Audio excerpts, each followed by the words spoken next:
Hi and welcome to Orion Outreach. I'm Jessie Agnew here with Elizabeth Kelly from Hope Warming Center. How are you doing today? I'm doing well, Jessie. Thanks so much for having me on your show. Oh, absolutely. Thank you so much for coming.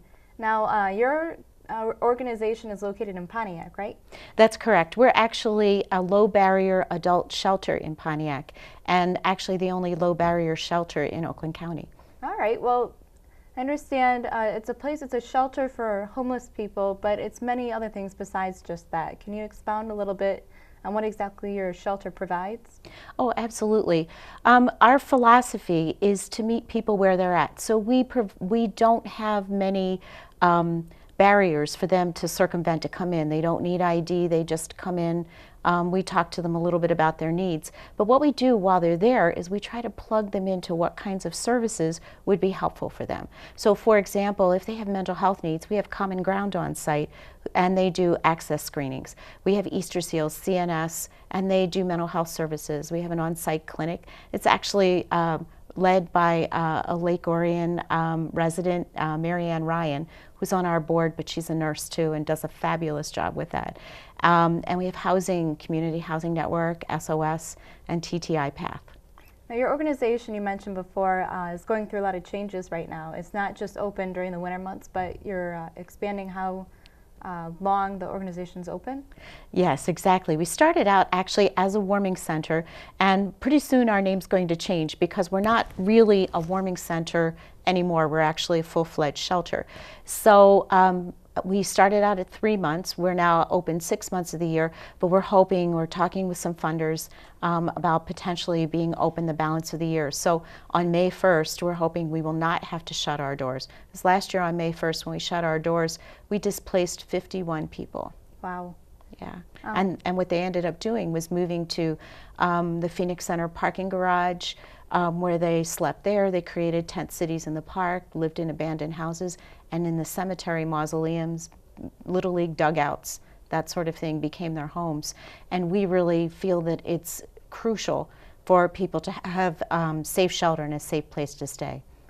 Can you tell me a little bit about the backbone of your organization, how it's run? Is it volunteer-based? Is it worker-based? Okay. Our shelter has very few employees. In fact, we only have 2 full-time employees, 7 very part-time employees that are direct care staff that work with the guests directly in the evening, and about 2,000 volunteers.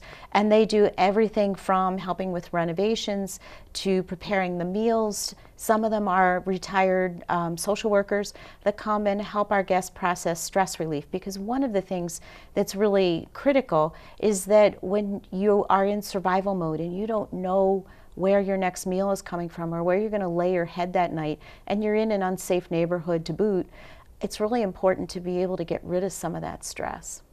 I read on your website also, I understand that healthcare is directly related to homelessness.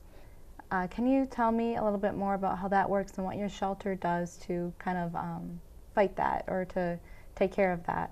Yeah, it's really healthcare. We take a look at the whole person. I had mentioned about mental health care that we provide on site through our partner agencies, but health care is really critical. So these are people who are heavy users of the emergency departments and hospitals, and so that is not necessarily the most appropriate way to get treatment, and it's also a high cost, and usually they wait until the last minute when there's something wrong, something really wrong. And when someone is admitted to the hospital, when they're released and they have no home to go to, the recidivism rate is really high. They go back to the hospital again over and over again because of having different things that happen to them. They acquire infections and things like this. So what we're working on is to create a medical respite unit in addition to the shelter where people who are in the hospital can be released to this. Perhaps they have had surgery. We had a man who had cancer of the prostate, had a prostatectomy, and was released to us within 48 hours of the surgery, which was appropriate to be released to home, but he was released actually to a shelter, still with a catheter in him, and without proper follow-up care, because he was homeless and he wasn't worrying about keeping appointments. What he was worrying about is where his next meal was going to come from. So this would take those worries away, give people a safe place to recuperate. It also would serve as emergency room diversion. So if somebody comes to the emergency room and they have, the flu or a stomach virus, they're not appropriate for admission to the hospital, but they're not appropriate for release to the community. And if they don't get the proper rest, they might get sicker. And when you get the flu, the last thing you want to do is be out and about. You want to be close to your bathroom and, and in bed and all of that. So this would again serve as a place where the emergency department could call us up and say, I have John Smith here, and we think he's got the flu, he just needs a place to go. So this would be a time limited. I think the maximum in these types of services is usually 90 days, but most people are in and out in under 2 weeks. But we also would use that time to connect them with housing, so hopefully we could divert them from the shelter system totally. Your organization also provides resources to help people get out of the state of homelessness. What kind of resources do you provide? One of the biggest is housing.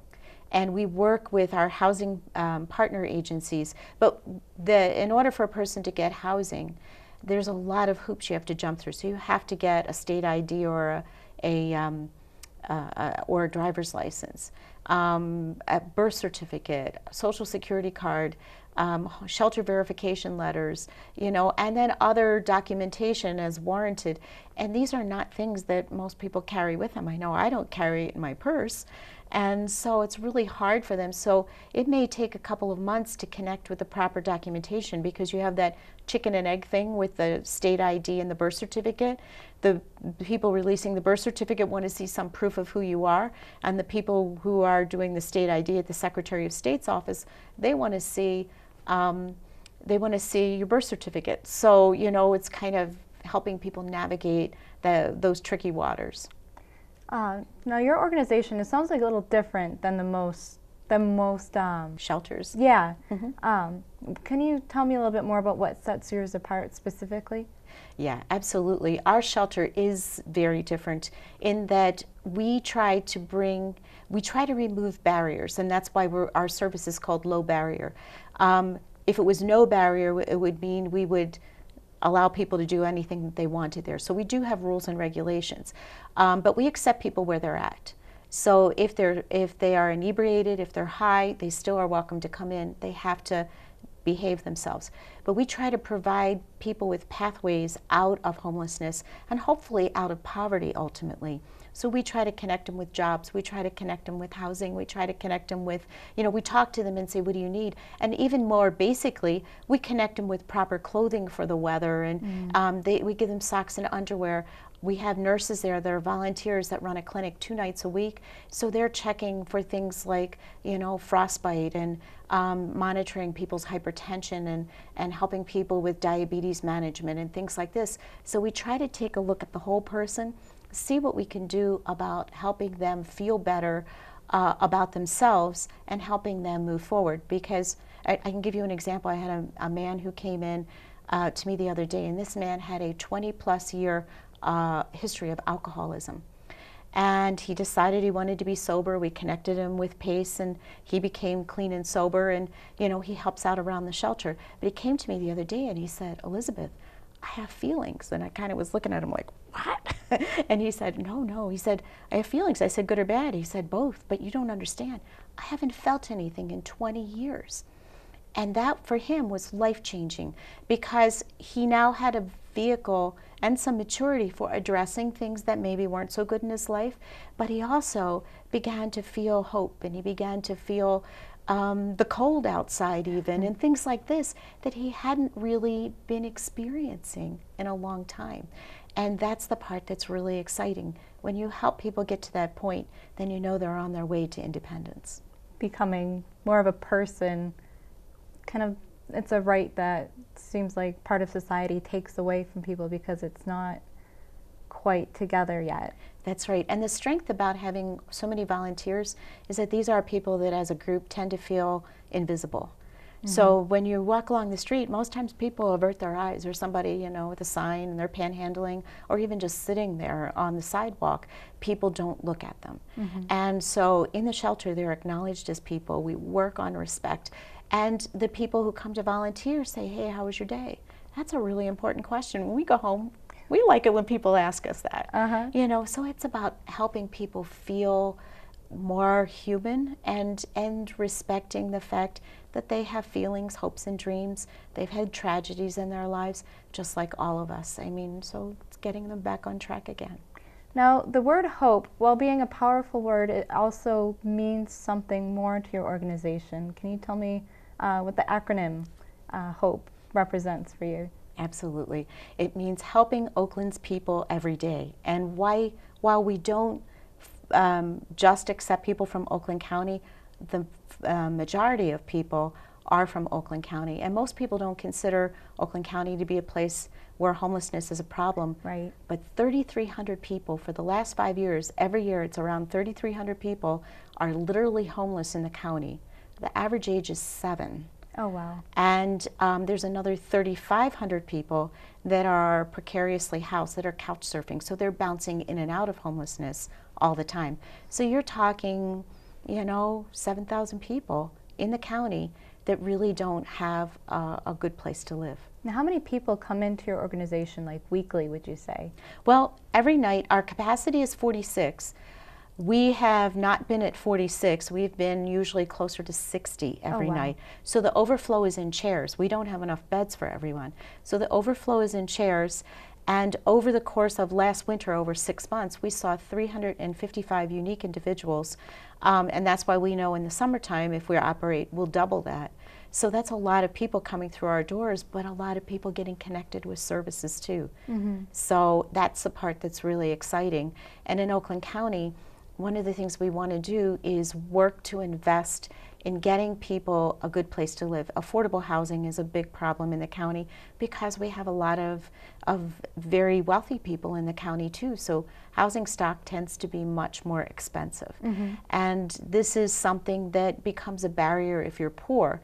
One of the things that's causing a big problem, and it's not a population that we serve per se, but there's a cap on cash assistance at 4 years, and that goes to women with children or maybe a man who has minor children who doesn't have a job. And 4 years is the lifetime cap. So if you have a job and then you go back on cash assistance and bounce back and forth, which they do, all of a sudden you get a letter from Department of Human Services and they say, you know, you're done. That's the end of it.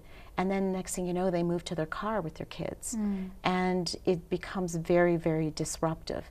So sometimes things that seem like good intentioned laws, because they want to save money, they want to force people to work, sometimes have unintended consequences. And that's a big one. And that's why the average age of a homeless person in the county is 7. In the United States, it's the same thing. Because it's not just Michigan that made that law. They made the 4-year law. But the federal government said 5 years and you're off cash assistance. And years ago, back in the 80s, adults, all single adults were taken off of cash assistance because there was some fear that people would become welfare queens. And, you know, not that you're going to get rich on about $400 a month, but there was some abuse in the system. And so it meant that everybody got painted with the same picture. And so because of that, that's what caused a lot of the homelessness that we see now. And there's really no good answer because a lot of people have serious mental health issues. They're not going to be able to work. If they have mental health issues and substance abuse issues, definitely nobody's going to hire them. If they're coming out of prison and they've had a felony, they did their time, but they're still, that felony follows them everywhere. So there's a lot of reasons why people become an underclass. And in 2010, we had the height of the recession. People lost jobs and jobs went away that used to be something that somebody with maybe a 10th grade education could do. Not there anymore. Now, what hours specifically are you open? We're open, this is kind of like those English grammar rules, you know, I before E except after C. So 7 p.m. to 7 a.m. with some exceptions. There are some people who have a waiver that they can stay in. Usually they're working on their sobriety, or they might have some medical issues going on with them, and we let them stay in. But if the temperature is not expected to rise above 20 degrees, then we tell them that they have the option of staying in for the day, and 99% of them will opt to do that. And I don't blame them, because even running from my car into the building is not a thing I want to do. And then if the temperature is in the single digits in the morning and it's predicted to be higher, we reevaluate at noon. But a lot of times we still will say to them, if you want to stay in. But it becomes hard because the shelter manager and myself are the ones that are on site. We're not direct staff, and we have other jobs to do. And when we're there and they have us, they're coming to us and saying, hey, I lost my bridge card, can you help me get that? That's the food stamps. And or I need to make a phone call, or I feel really sad, can I talk to you? So you put your work aside, because people come first, and we do that. But then what it does is it means I take a lot of work home with me on the weekend. But it's all good.